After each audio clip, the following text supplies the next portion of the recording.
One day I'm gonna be everything I wanna be. I don't let it get the most of me. One day I'm gonna be free. I wanna be everything I'm gonna be. My future right in front of me. One day I'm gonna be free. I wanna be free. So let me be free. One day I'm gonna be free. Mentally and physically, emotionally and spiritually. One day I'm gonna be free. I'm standing at the crossroads, feeling like a lost soul. Don't know where I wanna go, but all I know is I wanna be free. They're telling me to let it be, but that just ain't in me, no. Jealousy and envy, but all I see is I wanna be free. See everything I wanna be, exactly what I'm gonna be. Don't let it get the most of me. Eventually, I'm gonna be free. See everything I wanna be, exactly what I'm gonna be. Yeah. One day I'm gonna be free. I'm gonna be free. Let me be free. One day I'm gonna be free. Mentally and physically, emotionally and spiritually. Yeah. One day I'm gonna be free. I told them take their aim off me. Stop trying to get a name off me. If they would just let me be, I'm gonna be free. I told them take some chains off me and throw away the locks and keys. If they would just let me be, eventually I'm gonna be free. They're back.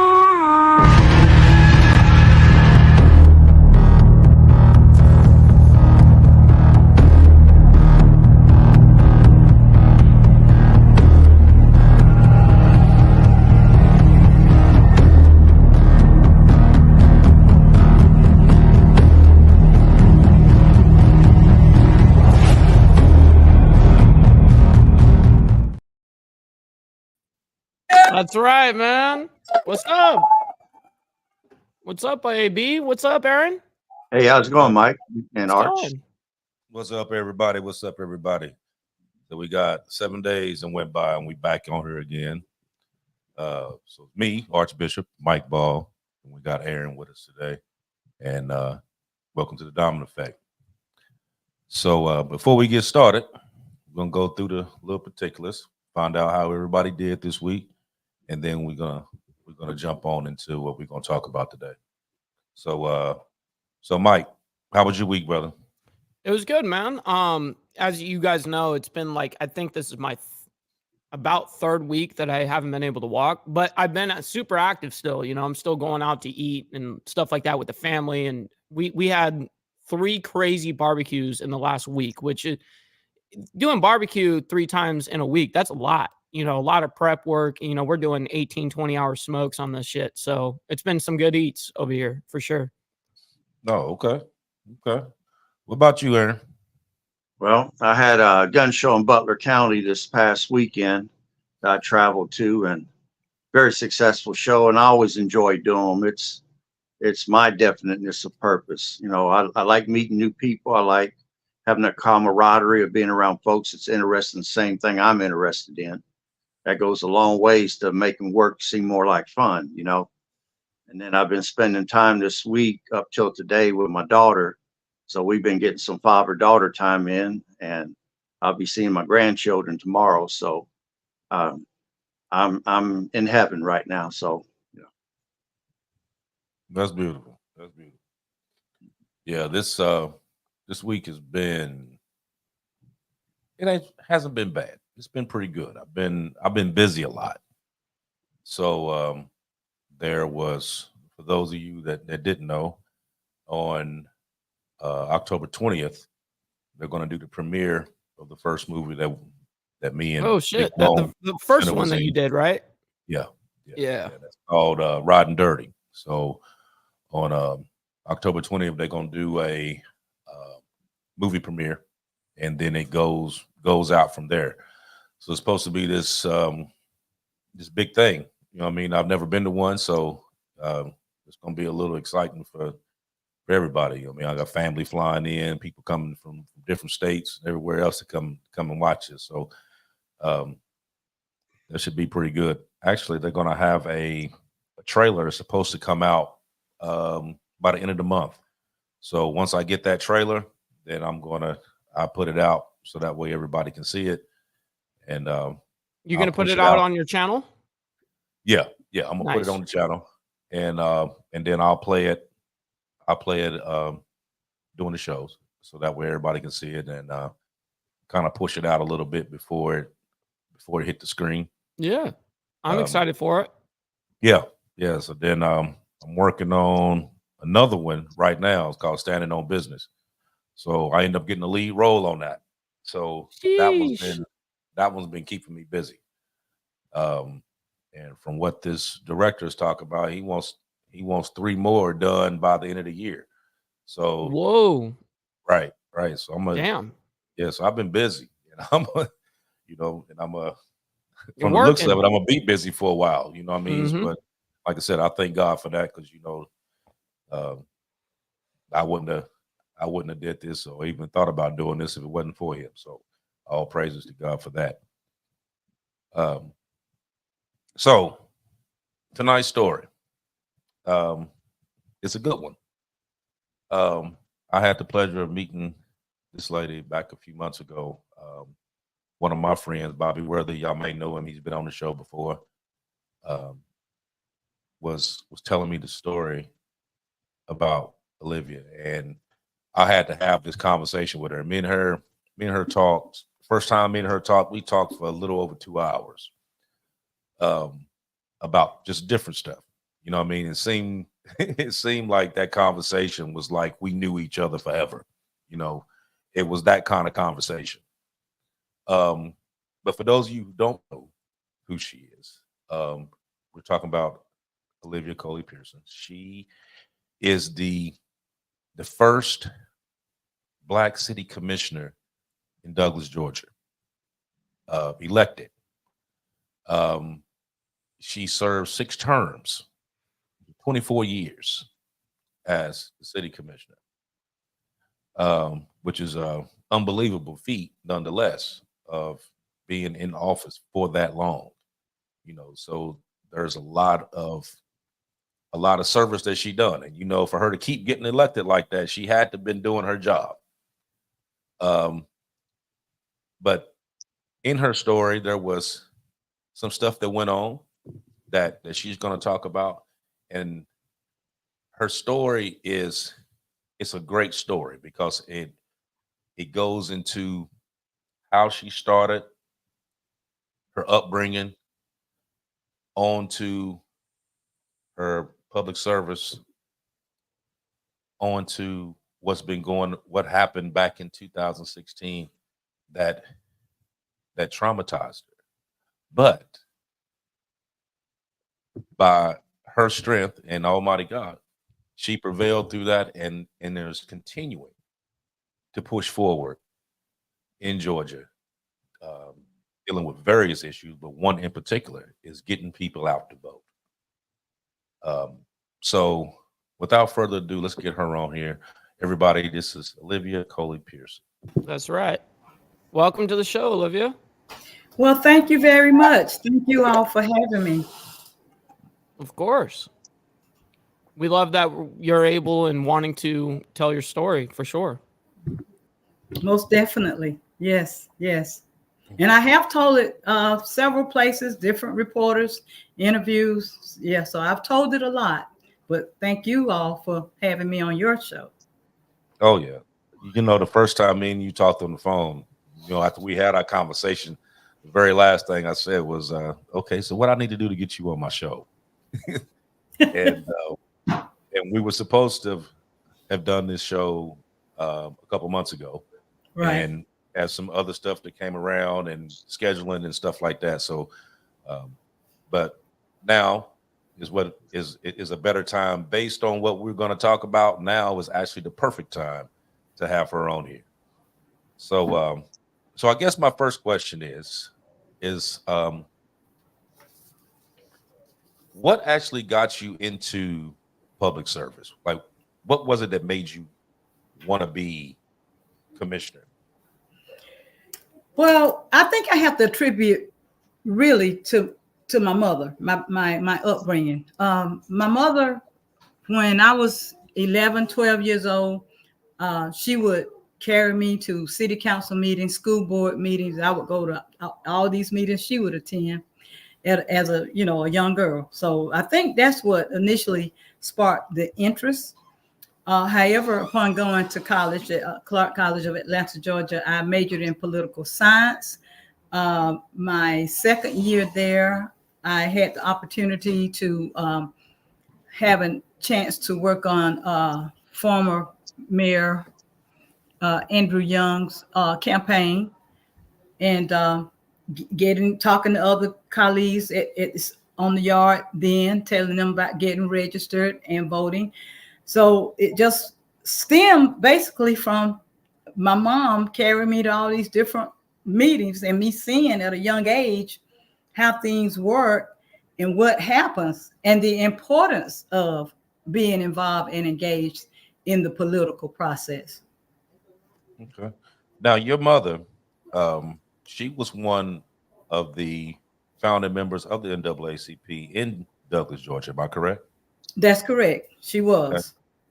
So she served as president for a few years, and she also served as the secretary.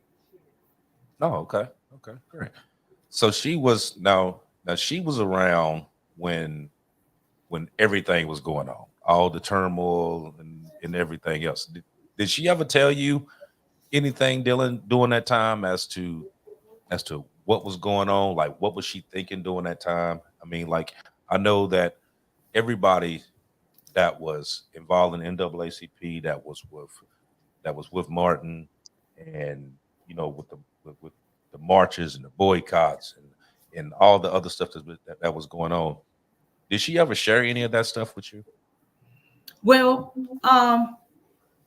she didn't, work directly in the area as Dr. King was geographically, but she shared what was happening.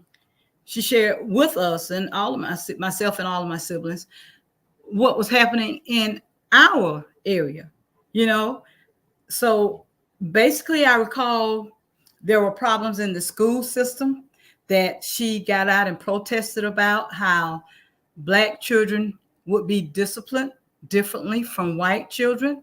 She protested about how there were no Blacks during that time frame working at the post office there, at the banks. She shared it, but she didn't just share it. She didn't just talk about it. She demonstrated about it. She got out and she marched. Sometimes I recall she marched by herself. And the most prevalent thing that I can recall is that we had a Black principal. I think he might have been, I can't say the first Black principal we had, but I think maybe the longest serving. His name was Mr. J.D. Murray. And there was something that happened that they did something to his job, I think, because I was about 14 maybe, and they fired him, and mom and a lot of people got together and went to the Board of Education and made a complaint saying that it was not right, so forth and so on. And if I recall correctly, I believe Mr. Murray got reinstated. But yeah, she didn't just talk about what was going on. She showed us what was going on so that we could relate to it and see it. So it's not a myth It's not, a theory. It was a reality that things were not just and fair. Right. And also, one of the other main things she got involved with, in being with the NAACP, was the lawsuit that the NAACP filed while she was a part of it, to have the city of Douglas sued. I can't recall the year. Like I said, I was a young girl, early 70s or whatever, so that there could be more minorities elected to the city council, because to redistrict the lines so that we could get more representation. And let me just correct right quick. I'm not the first Black elected in Douglas. I'm the first Black female elected to the city council. Okay. Okay. So with what you just said there, that clearly shows where that ambition and that drive came from for you to, want to actually go out and do this. So with that particular position as being the city commissioner, okay, did that just pop up and you just like, oh yeah, I'm gonna run for that? Or was it a reason why you wanted that particular job? I can't say honestly that I actually wanted the job. I was active in the community, getting people registered to vote. Folk would come to me when there were problems. I would try to assist, point them in the right direction. During the time that I ran in 1999, prior to that, around 1994, 95, there were some problems going on in the city of Douglas. Racial tensions were high. In Douglas, there were areas that Black young folk would congregate, areas that the whites would congregate. Okay, the young Blacks felt that they were being targeted because when they would get on the block, it was called the block. They would be on the block, South Gaskin Avenue, on the weekend, Saturday, Sunday, Browntree Park. That's where the Blacks went. And every weekend that they would go there, the police would come, and there would always be problems. They would be made to leave from where they were. There were some people that got arrested for obstruction of officer charges, simply if they asked the policeman why you want to whatever, We never heard of any problems happening at the Dairy Queen where the white kids were assembling at. We didn't hear of that. So there was a big problem going on. I mean, it was just every weekend almost. So 94, 95, that was happening. People began coming to me. I said, let's organize. We're going to go down to City Hall. We went to City Hall. We were probably about 50, 60 deep. And we expressed what the problem was. We had a signed petition, and we were demanding that it be stopped. Well, it didn't stop. It continued. As it came time to have an election, several people came to me asking me to run for the position of city commissioner. I ran. That was in 1999, and I won and went in January 1st of 2000. So, but not saying that I didn't want to do it. I wasn't planning to do it at that moment. I had thought about it, for in the future, but I wasn't really planning on it right then. You would never probably say that you're ever really, really ready. You know what I mean? Like, you could wait 100 years and you still ain't ready. It's just doing that jump, right? Right. Yeah. That's true. That's true. I don't think you're ever really ready. But sure. One thing about it, I gave it my all. I gave it my all because I love people and I wanted people to be treated fairly and just. And when I first came on the council, there were no Black department heads. There were no Hispanics. There were just some. We needed more diversity in our hiring process, and I introduced that we needed that, and now we do have it. I'm not sure of the numbers, but we have some Black department heads. We have Hispanics working. I think things have gotten better. So, and to my knowledge, the complaints. I also had develop what was called Community Relations Advisory Council, because we were having all those problems. At first, it was called the Douglas Race Relations, but some people didn't like that name, so they changed it. But anyway, it was a council that was created so that citizens could have a way when they had problems to come to vent and seek solutions. Mm-hmm. Absolutely. Absolutely. So now you went in 2000. So that, I mean, that's 24 not years really ago. right. That's not That sounds long like ago. yesterday. Right. But, but based on what she was saying about, the Hispanics and the blacks not being in certain positions and stuff, like, you realize, like, this is actually during our time. This is literally been 24 years ago. You know what I mean? This wasn't the 70s or the 60s, right, or even the 80s. Yeah, You know what I mean? lived through it. If I lived through it, that's pretty like, oh wow. Right. Mm-hmm. So I guess so once you came in as the commissioner, and I'm pretty sure that once you got in there, you kind of hit the ground running, so to speak, because nobody really knows, like, it's not like a rap sheet of like, okay, like, this is what you do. right. You gotta go out there and you just gotta start doing stuff. Yes, sir. So was the whole getting people out to vote, was that like your charge? I mean, being that, like of course people register to vote, but then you also have people that wasn't registered. You had people that couldn't read and stuff like that. Because especially in certain areas like that, where you had like a third of the people that was in, I'm saying that you're in Coffee County, correct? Correct. Because a third they had reading problems during that particular time, and even up till now. That's correct. So that's a big thing that was going on that you wouldn't think would be going on right now, but I mean, it is. It really is. Mm-hmm.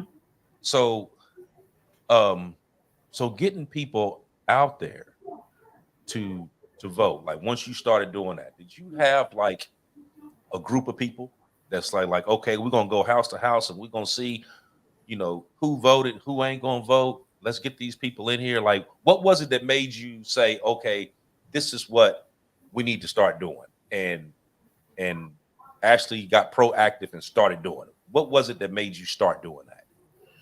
Well, I think initially when I started, I didn't have a group of people assisting. It was just something that I would do alone. And sometimes I would get my kids to go with me or whatever, because I knew of the importance, how important it is that people get registered and go vote. So initially I was doing it by myself, but then within the last, maybe 15 years or 14, however many years, I'm not exactly sure, I began garnering support from other people. I became affiliated with other organizations that I won't say it was their mission to do this work as I was doing it, but it fell within the scope of their work too, to work on getting people registered to vote. So that's when we kind of began to get teams of us going out, more of us going out, getting people registered and, carrying them to the polls and stuff. Mm-hmm. Mm-hmm. So did you see something did you see something that actually hit that spark, like lit this light bulb above your head, like, you know what, this is what we need to start doing? Was there something that actually happened during that time that gave you that thought, like, okay, we need to jump on this, and we need to jump on this like right now? Well, what I saw was, in being out talking with people and telling them the importance about getting registered and voting, I was running into so many people who, expressed having a problem or a fear in trying to go vote. I mean, it was unbelievable. Like you just mentioned, for nowadays that some people have struggles with literacy, it was kind of unbelievable. But you have to know where folk come from, because there are some people that I know who can't read or whatever, who had to work on farms when they were growing up and had to stop school. So there are all various kinds of reasons that might cause that. Some women might have gotten pregnant and then didn't finish school. It's just the same thing for some men. They've had to, know a gentleman not far from where I live who had to work on the farm because the family needed the money and wasn't able to go to school during that time when they were growing up. So, and there are even some now that's younger who you might have been in some of the special classes, and was not able to get the education that they needed to fully be able to read, to comprehend what they read and understand it, like the referendums that's on ballots sometimes that we have to vote on. So there are so various reasons. And the way you find out is by getting out there, dealing with the people, which is what I was doing, which I've done for years now. And I still do. I'm retired from city council, but it wasn't about me being on the city council to do this work. Like I said, I began doing this work actually when I was in college. So yeah, it's just part of what I do. Right. Yeah. When I was looking up some stuff there, it said that like right before 1965, that a lot of southern states like forced voters to prove that they could read before they could cast a ballot. And a lot of that was done to disenfranchise people, to keep them from voting until the the Voting Rights Act. Voting Rights Act. Afterwards to keep them from that's right. There were all kind of things put in place. At one point in time, people had to guess how many jelly beans were in a jar. Had to recite parts of the Constitution. There were all kind of mechanisms put in place years ago to prevent certain folks from voting. And it's sad, but even now today, in my opinion, we see, and I think Mr. Aaron had his hand up, but let me say this while I got this thought. In my opinion, it's still happening in a certain kind of way. It's a more sophisticated way. But for instance, here in Georgia, with the passing of that Senate Bill 202, it puts certain restraints on people being able to vote. Like, for instance, if someone is elderly and they can't get their ballot filled out, you got to be a relative of theirs. What if they have no relative? You got to be a relative of theirs to get it turned back in or mailed off. It's just a restraint put in place to suppress the vote. Okay, so let me ask you this one, and then Aaron, you can ask yours. I just got this in my mind right quick. So let's talk about right now. So if I walked into a polling station and I couldn't read, how would I go about the voting process? Would they still let me vote? I mean, how would they do that? Yeah, they'll let you vote. You might not know how or whom you voted for, because actually in Georgia, poll workers cannot assist voters with voting. And employers cannot assist voters with voting. But if you're a regular citizen, now if that person wants me to assist them, I have a right to assist them. Now, this is a federal election, so to my knowledge, there's no limit on how many people you can assist during a federal election. But when there's other elections going on, you can only assist like 10 people. Okay. So it's a problem. It's a problem. It really is. Right. Yeah, that's what I was thinking. I'm like, wow. So if I went in there and I went in there to vote like I wanted to vote, but I knew that I couldn't understand what's at this prompter in front of me. I mean, like, is there people that they would have to be like, okay, this is this person, this is this one. You know what I mean? Not actually tell me what I need to do, but be able to explain it to me to where I can go in that booth and be able to make my vote. You know what I mean? And not just like, okay, I just hit a bunch of buttons. Right. Yeah. There's nobody designated to do that. If a person know that they don't know how, they should try to find someone they trust and ask them to assist them when they go. Mm-hmm. Okay, so I can bring somebody with me and say, hey, I can't read, but they can, and I need them to go in there with me if I can cast my vote. That's true. At the polling location, you can do that. But with the absentee ballots, like I told you about that elderly person who's at home, if they don't have a family member, they can't get that assistance. So only Right. if they were to show up with, let's say, a friend that could do it. That's essentially the only way that they could do it in person. In person? Yeah, yes. in person. Yes. They could go. But they would have to do it in person, essentially, if they couldn't read theoretically.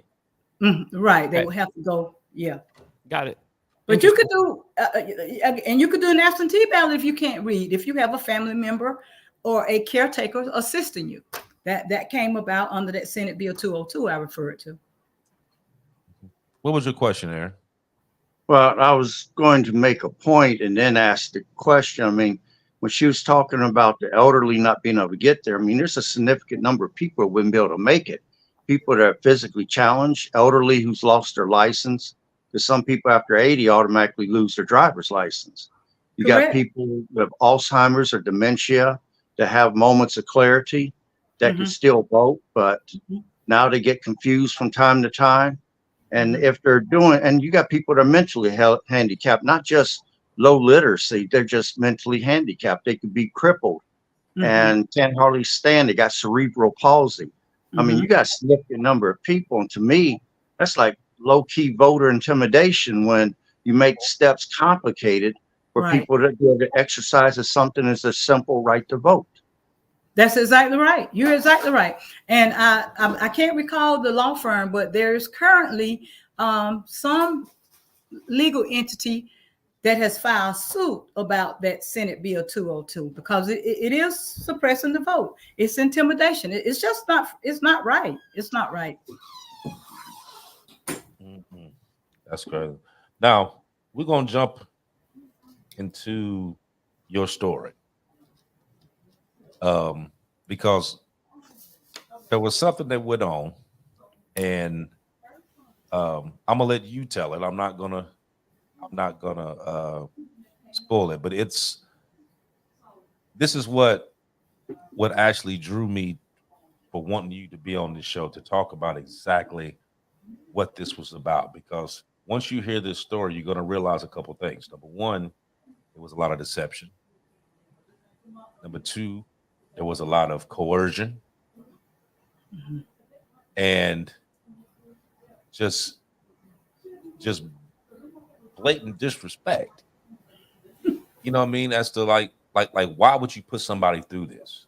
You know, and especially after they hear this story, then I'm gonna get back into it. But I want you to tell them what happened. Okay. And just before I get into that, you asked me a question about why I do this, and I think it's innate.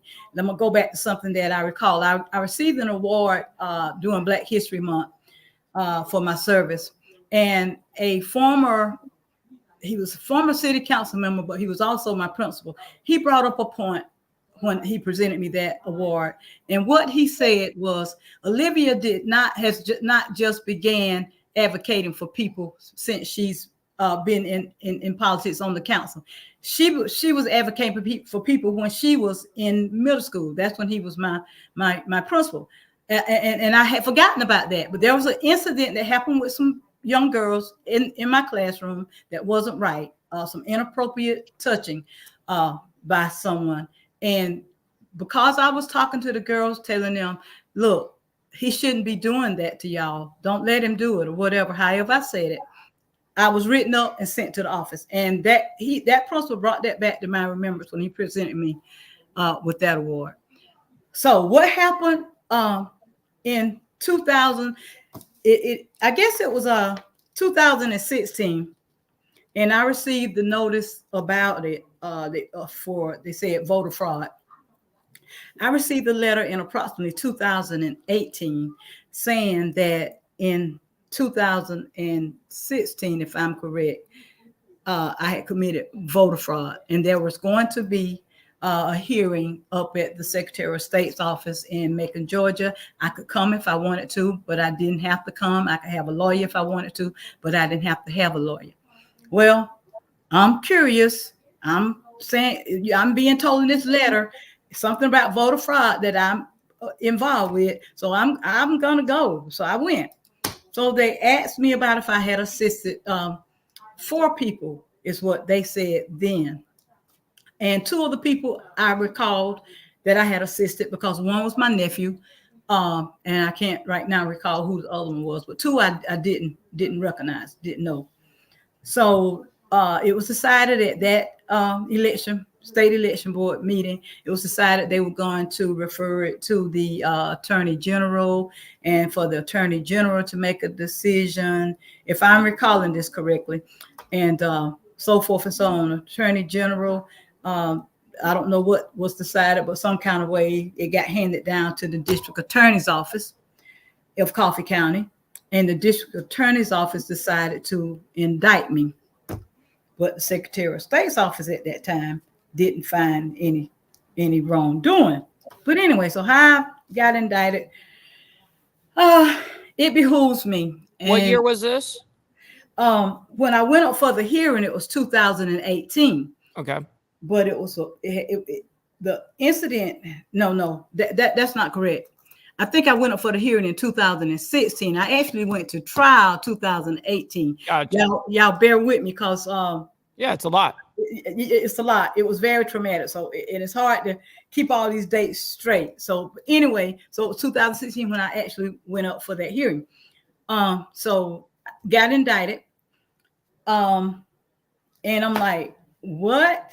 So the 4 names that I was told about when I went for the hearing, when the indictment came about and I went for arraignment, which I pled not guilty, it was different names. The names had changed. Well, I guess maybe that's possible. Anyway, long story short, I went through 2 trials. I was tried twice. The first time ended in a mistrial. There was a young lady, 23, 24-year-old young lady on there, black lady, who voted not guilty. That lady has since done a video on YouTube. That juror did a video on YouTube telling what she was going through back there in the jury chambers, where she was being threatened to be sent to jail if she did not vote me guilty. But nonetheless, she did not vote guilty. She voted not guilty. But she has told her story on YouTube. So BuzzFeed News came and interviewed me, and they interviewed the district attorney that day when the mistrial was, and he told BuzzFeed, according to the BuzzFeed article, that he was going to immediately retry the case. So the case got retried, and by this time I had different attorneys. Someone had gotten to some attorneys up in Atlanta with the Southern Center for Human Rights and told them what was happening to me. I got a call from the managing attorney from that office, saying she was coming through Coffee County, not necessarily through Coffee, but she could stop through Coffee. She wanted to meet with me if I was willing, because she had heard about my story and she wanted to discuss it. She asked me, would I meet her? I told her, sure, I'll be glad to meet you. I met with her. I carried all the files and papers that I had. I told her everything that I knew that had went on. About a week later, I got a call back from them, her telling me that they wanted to take my case. Thank God. So they took my case. Immediately they got, because it was actually 4 charges. There were 4 charges, 2 false swearing and 2 improperly assisting a voter, which was, to my knowledge, not even on the official code of Georgia annotated as a charge. But that's what they were. So my attorneys from Southern Center for Human Rights got 3 of those charges dismissed because they were without merit. The one charge that stayed was the false swearing, because according to the DA and whomever, I committed false swearing by signing the paper that said I was assisting this person because she needed help because of illiteracy or a disability. To clear that up, which the young lady, she testified both times. She explained to them that I didn't really assist her, and I didn't. If it's the young lady, and to my knowledge, I cannot swear and say that was that young girl. I can't say that.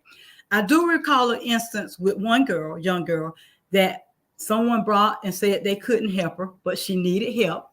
But they couldn't help her because they had to go take care of something, and asked me would I help her because she couldn't do it, didn't know how to vote, whatever. So when I went in with her, the supervisor at that time told me in order to go to her machine, I got to sign this paper. That's what she said.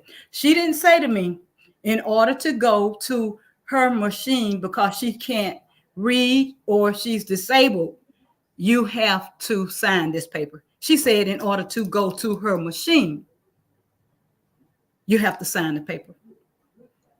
I signed the paper. I walked to the machine with the young lady. I verbally said to her, explain what she needed to do. That card right there that you have, you'll put it there. When you put it there, a screen will come up. When that screen comes up, it'll tell you some stuff. You read it. I say, and then at the bottom, it'll be next. I say, once you read each one, you hit next. You hit next until you've seen all of them. And once you've seen them all, at the end, it'll tell you to review your ballot.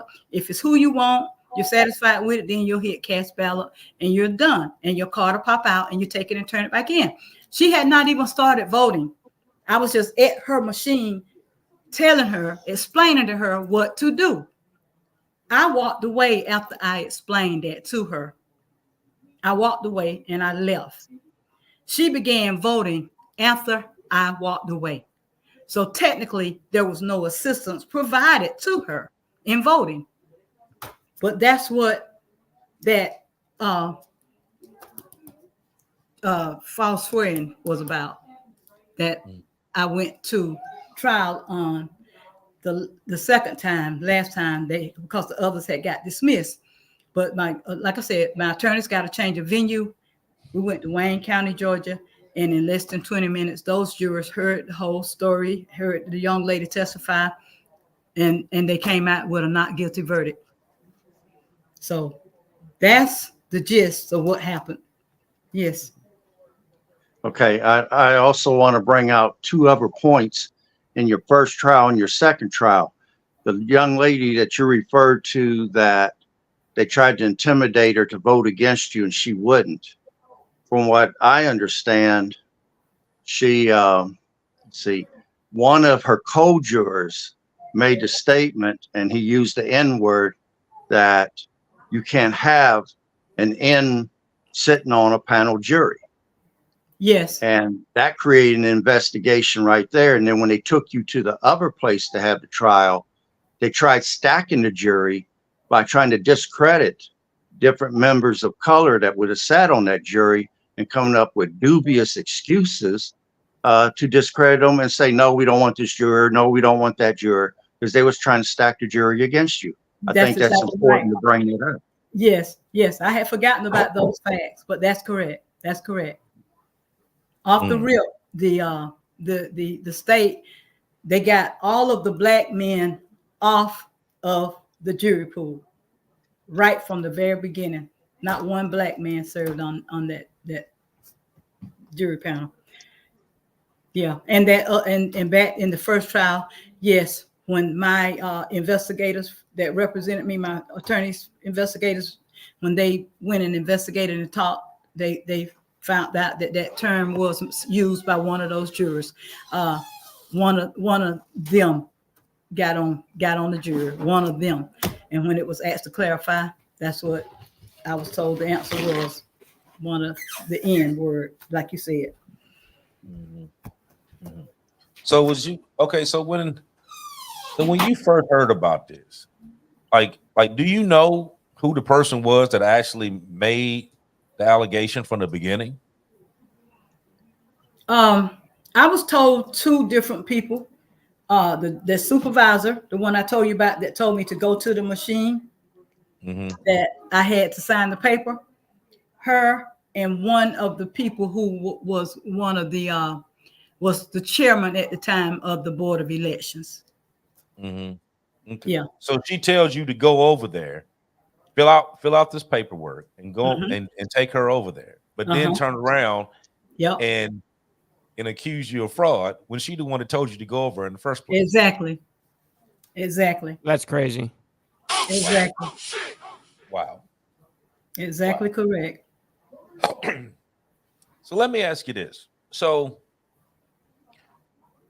you went through that whole process, and I know on a daily you had that on your mind as to, as to what's going on, trying to figure out what's going on. You know, you went through the first trial. It was a mistrial. Then you heard about what they were doing. They were, you know, basically telling jurors, if you don't vote her guilty, we're gonna lock you up, and different stuff like that. I mean, which is crazy to me, because, you know, when jury's supposed to deliberate, they're not supposed to have contact with anyone, you know, but you sending people in there to basically tell them, like, okay, you're gonna vote guilty, or you're gonna go to jail, or, you know, some of the very same co-jurors were threatening to call the police to have her arrested. Some of the ones in the back with her were the ones who were, yes. Oh, these were actually okay. Yeah. These people that was in the actual jury that was okay. Yeah.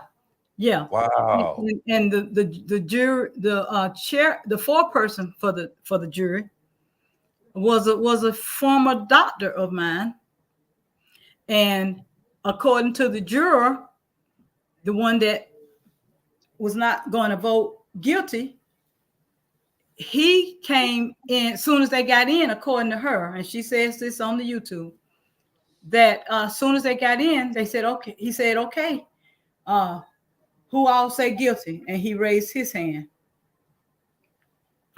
No discussion. And he was your doctor? Wow. Yeah. not my primary care provider, but I had went to visit him before for something.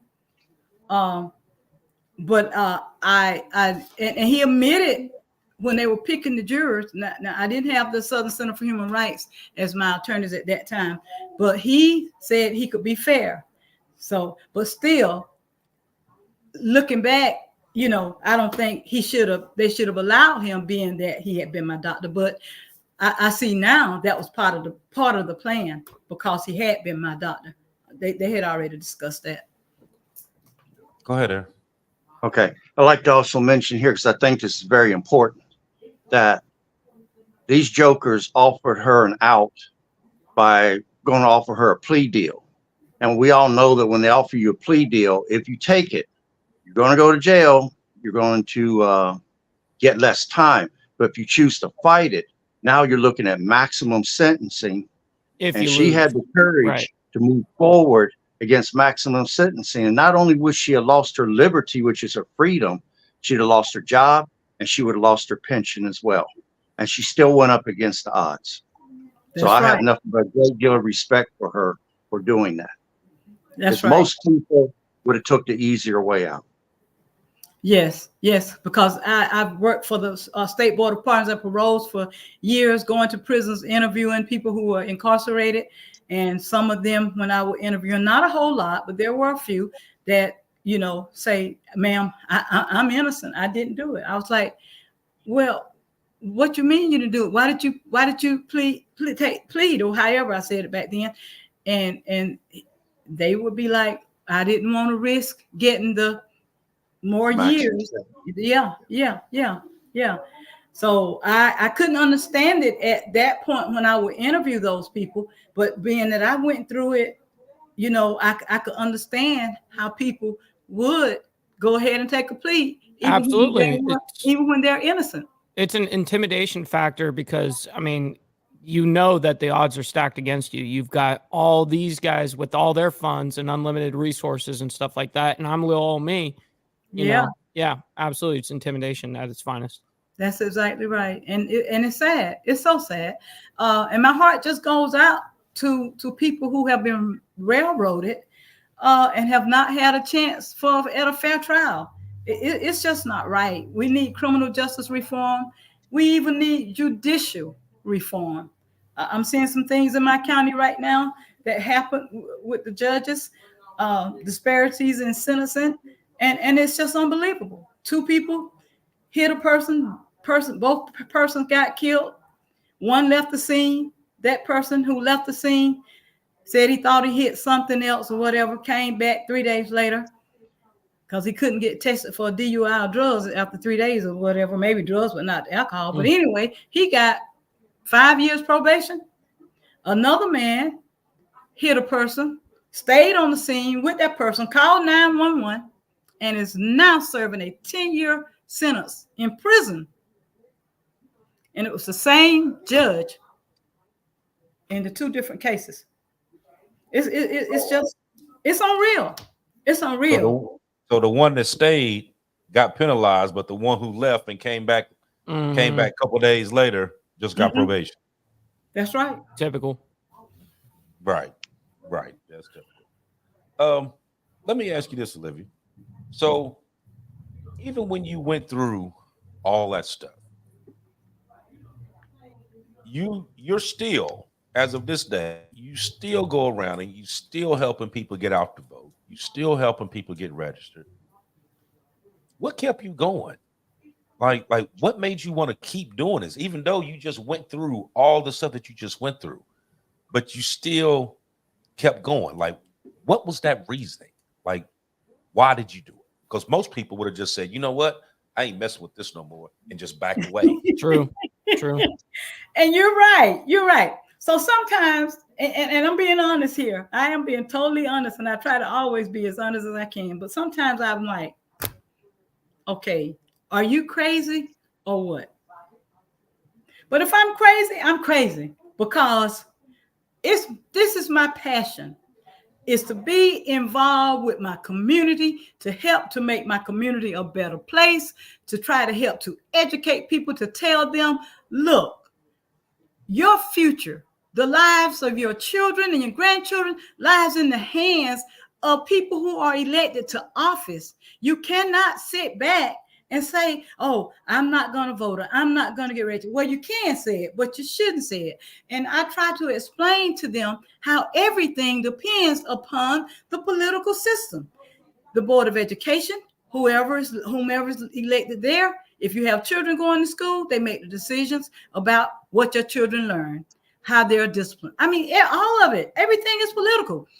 You live in a city or town, you have to pay utility bills. Those utility rates are determined by people who are elected. Everything revolves around voting. It's so important. So, I mean, I know the importance of it. And Aaron said something to me earlier tonight, the definiteness of purpose. I hadn't heard of that term before, but hey, this is, I guess, my definiteness of my purpose is this: being out here, engaging people, trying to educate people, telling people what I know, what can help to make things better. You've got to want to make this place, this world, a better place than how you found it. I hope people do anyway. What you got? Give me a moment to define definiteness of purpose.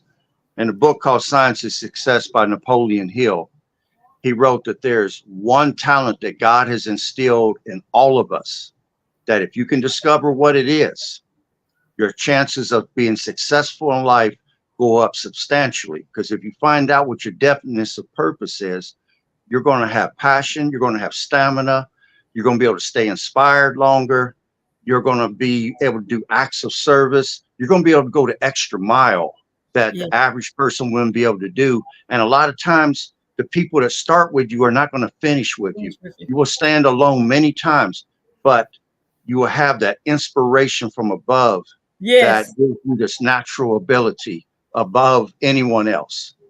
And that's what definiteness of purpose is. You are exactly right. And that point you made about standing alone, before my mother died, I told you all she lived to see me in office for 10 months. And she passed away in October of 2000. And she told me, she said, I don't care if you have to stand by yourself. You stand for what is right. She told me that, and I will never forget it. And being in the seat up there for the 24 years and being out here even amongst people, when I run across people, I try to do what is right, treat them with dignity and respect, how I would want to be treated. I mean, that's just who I am. And I know some people feel like probably, people in my community think that I might talk a lot, and I guess I do, but I refuse to be silent when I see something going on wrong. I refuse to sit back and be quiet. And let me give her a compliment here. What I'm about to say, I'm a Japanese martial artist, and we have a term called samurai. That means to be in service to. You're humble, but you're constantly in service. You're defending people who can't defend themselves. Yeah. To me, she's a modern day samurai all the way, Thank you. Let me ask you this one, Olivia. When we was talking earlier, I was talking about the vote. And a lot of people today, I hear it all the time, that thinks that their vote, everything is built upon the electoral college, or the popular vote doesn't make sense. There's no point in voting because your vote is not going to count. And I think a lot of them said that because if you go back when Hillary Clinton and Trump was running against each other, Hillary Clinton won the popular vote, but Trump won the electoral college. Same thing went with Al Gore, won the popular vote, but lost the electoral college. Right. So a lot of people are thinking like, okay, well, how is that even possible? How can you win this and not get this?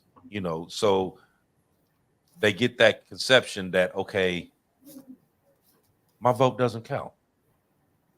So you being out there, getting people, knocking on doors, talking to people, getting them out there to vote. To someone who may have said to you, my vote doesn't count, what would you say to them? I would tell them, and I have told them, that every vote counts. Every vote counts. And that there's, I think, some misconception with people thinking that, with the electoral college, this, that, and the other, those votes. But like, if you take Georgia, for instance, Georgia has 16 electoral college votes, right? Each state is awarded their electoral college votes based upon the number of senators and the number of representatives that they would have. But if you've got, give an example of this upcoming election. If Kamala gets Georgia, she has the popular vote, and then she'll get the 16 electoral college votes. So they run hand in hand, but each vote definitely counts. And a person should not think that their vote does not count. It does. Every vote counts. But each state has different numbers of electoral college votes. So that's why it's very important that as many people in each state get out and vote as possible. Because, some states have more electoral college votes than others. But it's kind of difficult to explain, and some people are confused with it, but definitely, most definitely, their vote count. Every vote. No, I can understand that viewpoint too. I mean, for instance, I was voting red in California, you know, and it can very much make you feel like you have no say whatsoever. You know, you go ahead and cast your vote and you're just instantly X'd out. You know, I mean, you're taken on by a majority, right? And so that's what people are seeing. And so that hence the frustration, because their voice isn't necessarily as loud as if they were their party they were in their state, a different state, you know what I mean? Just for an example. But yeah, it can be frustrating for sure. And I can understand that. Yes. And could be misunderstood by a lot of people. True. But everybody's vote is important. Everybody's vote matters, and all the votes, they add up. We just got to make sure that that elections are handled fairly, justly, that we have trained people to conduct these elections. Because here in Coffee County, I don't know if you all heard of it or not, but we had one of the biggest breaches in Coffee County in 2021, where certain people were allowed into our elections board office, and they were able to copy all of the data. So that has put shit. Did they get indicted too? You know what I mean? Well, that's an interesting question. They were indicted by Fonnie Willis in Fulton County, but no one in Coffee County ironically lifted one finger to investigate them. Typical right there. Right. So this this year is, of course, election season. It's election season. And one of the things that I talk about mostly, like right now, you hear just about everybody talking about whether they own the red or they own the blue. You hear talk both ways. But one of the things that I say all the time on this is that people need to focus on your local officials, your state officials. Those are the ones that actually matter, because these are the ones that's putting these bills together. Whoever's sitting at the top, he's only signing off on something after it's cleared the House and the Senate. He's just putting his signature on it at the end. So you have to focus more on those people. And a lot of people can sit here and tell you everything that you want to know about Trump or about Biden or about Harris or whatever. And then you ask them, okay, well, name who's in your city council. Exactly. Who's your mayor? Couldn't tell you. Yes. If you have an issue with your government, where you're going to see the most change is not, obviously, believe it or not with the president. It's with your local office.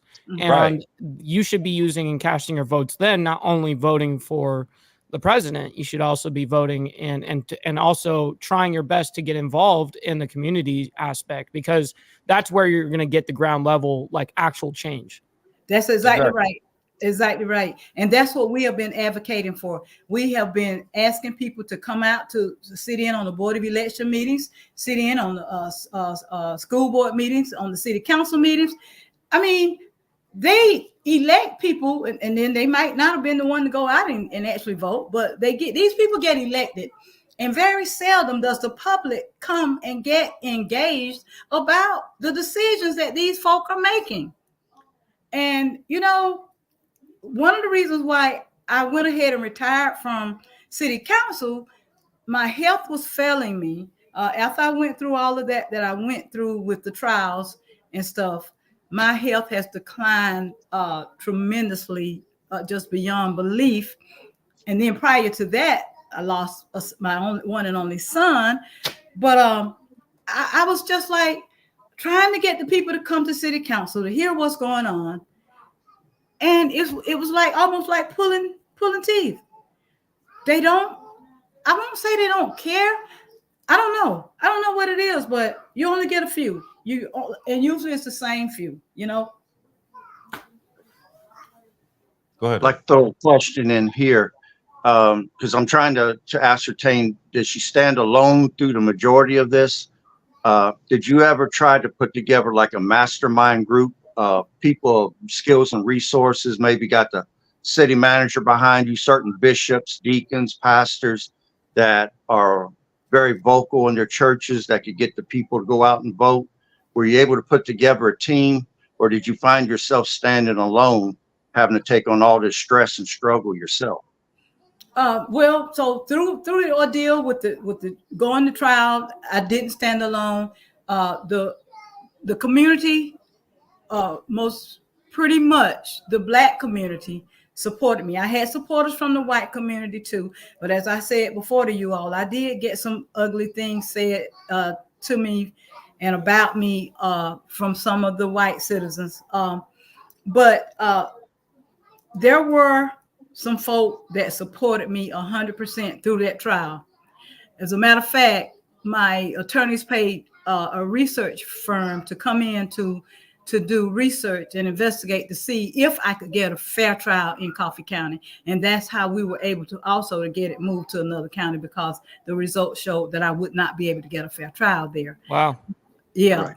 But with this voting and trying to get people out to go vote, there are several people. We do have teams that's in place.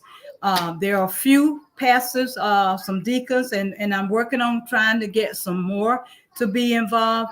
I had a couple pastors contact me a few weeks back, and Deacon Jackson out of Ware County, Georgia, contacted me and told me his thoughts and plans, and he's gotten with some other clergy. And so we're working on some things, pulling some things together for our communities as a whole. We want to network together. So yeah, overall we're trying to move forward. Network is net worth. Absolutely. Fact. Yes. Mm-hmm.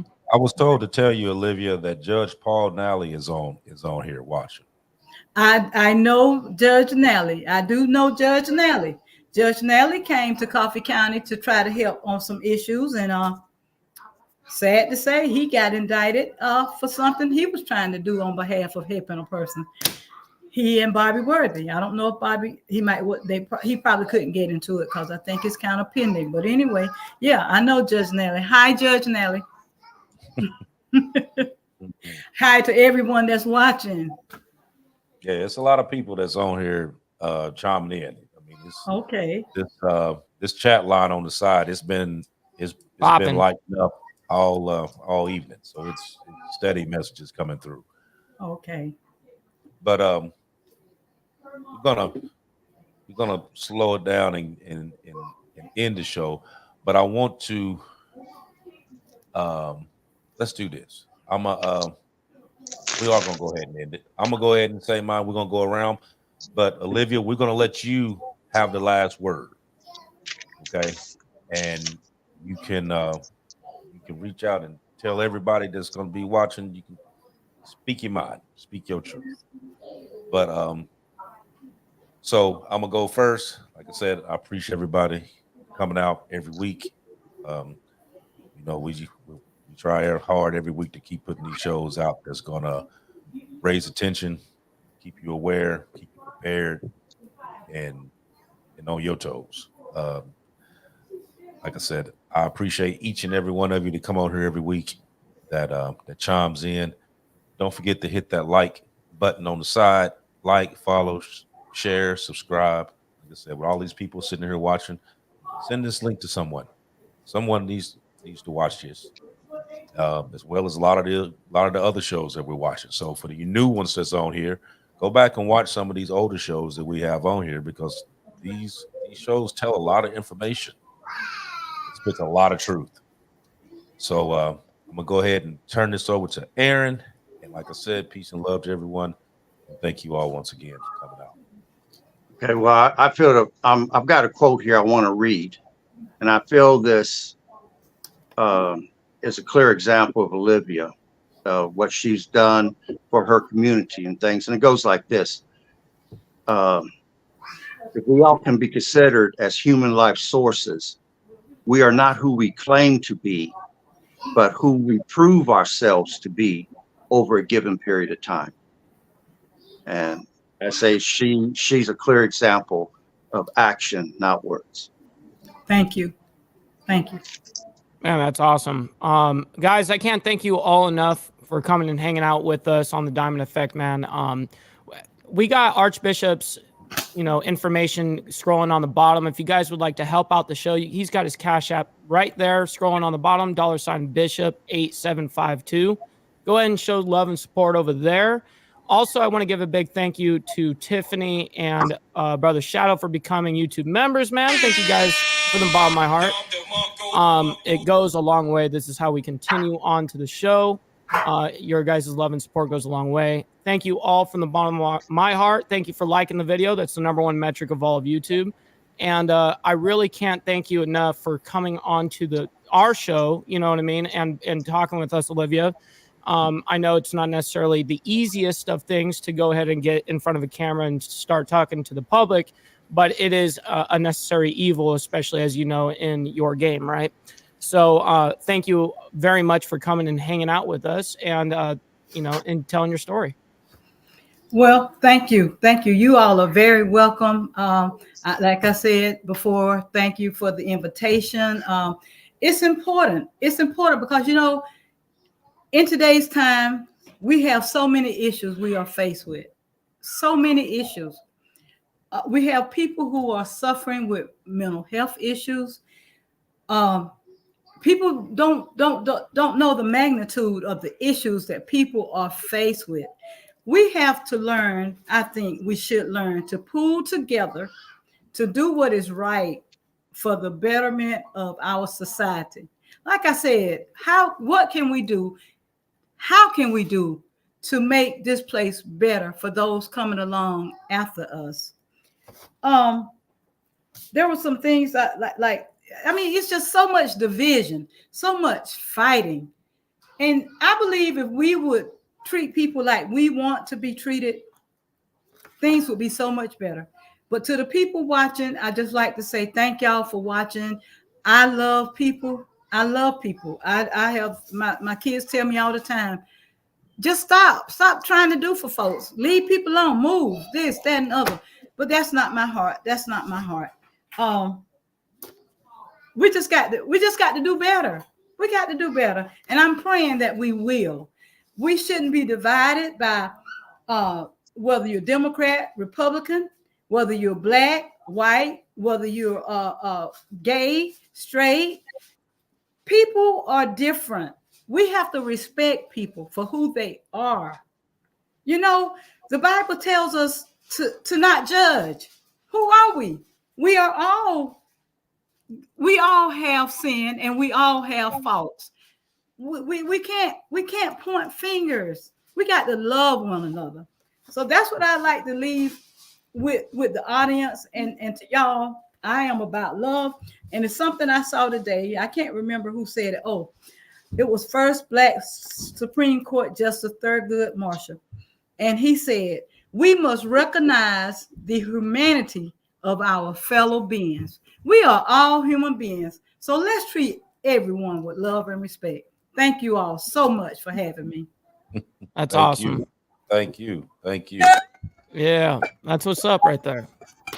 With that being said, everybody, we'll see you guys in 7 days, man. Thank you all for tuning in with us, and we'll see you guys here on the flip side. Much love and respect to everybody.